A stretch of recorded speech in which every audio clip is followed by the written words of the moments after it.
Nos últimos dias, São Paulo tem registrado temperaturas mais baixas e o frio assim pode ser prejudicial para aquelas pessoas com problemas de circulação. Não é só impressão. A temperatura influencia bastante a circulação, tanto venosa quanto arterial do nosso corpo. A circulação arterial é aquela que leva o sangue nutrido com oxigênio e suprimentos para o corpo. Já a venosa é a que traz o sangue de volta para o coração.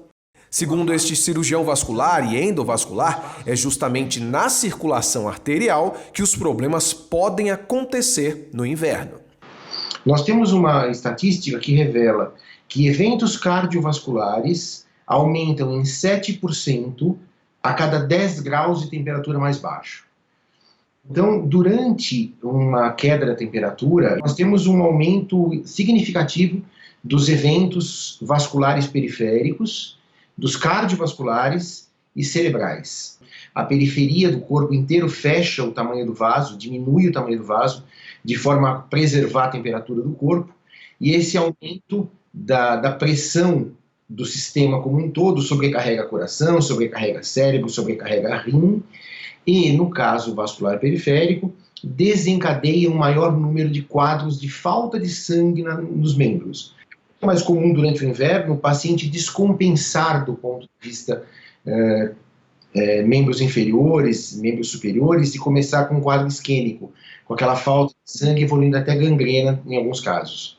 Segundo o Dr. Fábio Haddad, aqueles que possuem problemas de circulação precisam tomar alguns cuidados especiais nos períodos mais rigorosos do inverno. Pessoas idosas são mais suscetíveis ao problema da temperatura do que os mais jovens. Então, principalmente neste momento, manter-se aquecido. Manter a atividade física, mesmo que seja dentro de casa, uma caminhada, para sair do sedentarismo é muito importante, e manter-se aquecido com roupas folgadas. Então, nesse momento, usar meias de lã, algumas pessoas que têm maior sensibilidade, até mesmo luvas de lã folgadas para manter as extremidades aquecidas. É a melhor saída para esse momento. Evitar sempre o uso de bolsa de água quentes, aquecedores e tudo mais, por causa do risco de queimaduras. Principalmente em pacientes diabéticos, que por si já desenvolvem uma menor sensibilidade dos membros.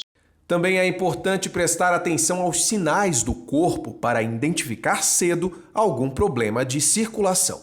E os sintomas geralmente são o pé arroxeado, então o pé começa a ficar pálido e pode chegar até arroxeamento, e isso chama-se cianose.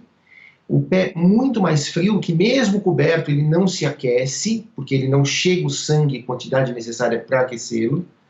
E a dor. A dor é o principal sintoma. Mas habitualmente o que o paciente vai começar a perceber é que ele passa a ter dor nos pés, passa a ter o pé muito pálido, muito gelado, e chega a ser azulado. Exatamente, é procurar um profissional vascular, um cirurgião endovascular, para fazer uma avaliação. Neste período de pandemia, a quarentena pode contribuir para agravar os problemas de circulação. E a Covid-19 também pode afetar o sistema circulatório. A imobilização que nós desenvolvemos por estar mais tempo dentro de casa, por não estar podendo sair, fazer um exercício, ele tem um componente ele tem uma influência sobre o componente venoso. Então as pessoas se referem mais edemas dos membros inferiores, peso, incômodo nas pernas associado a varizes porque não está fazendo exercício. O aumento do peso, o aumento de ingesta de gorduras e carboidratos, o excesso de tabagismo, são coisas que vão sobrecarregar sim o sistema cardiovascular, mas isso em médio mais para longo prazo. Hoje é o início de um processo mais intenso de aterosclerose por hábitos inadequados durante a pandemia. E vale ressaltar que a Covid-19, né, o SARS-CoV-2, que é o vírus que estamos vivendo agora, por bloquear processos de anticoagulação natural do organismo, estão firmemente relacionados ao aumento intenso de tromboses. Nas pessoas que já têm a predisposição, ou seja, que já têm algum quadro aterosclerótico, é mais intenso e maior o risco, é mais perigoso de ele desenvolver a trombose. Mas a pacientes sem nenhum risco associado que, pela presença do SARS-CoV, pela presença da infecção viral, podem desenvolver quadro de trombose. O fator genético contribui para o surgimento de problemas relacionados à circulação do sangue, mas não é o único fator. Por isso, adotar hábitos mais saudáveis na rotina são importantes. O controle de fatores de risco é muito importante para estabilizar o processo aterosclerótico.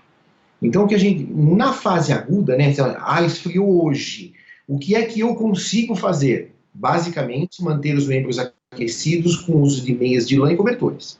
E se houver uma descompensação, procurar um especialista. Agora, ao longo prazo, né, então o que eu posso fazer para evitar que isso aconteça? Hábitos de vida saudáveis, exercícios e controles de fatores de risco e afastar-se do tabagismo. Então, uma dieta saudável, à base de carnes brancas, peixe, menor ingesta de carne vermelha, sem frituras, usando sempre óleo de canola, o azeite de oliva, que são óleos que produzem menos colesterol, vão poder ajudar, juntamente com o exercício físico e controle dos outros fatores, né, afastar-se do tabagismo, controlar diabetes e hipertensão, a propiciar uma boa evolução do quadro arterial.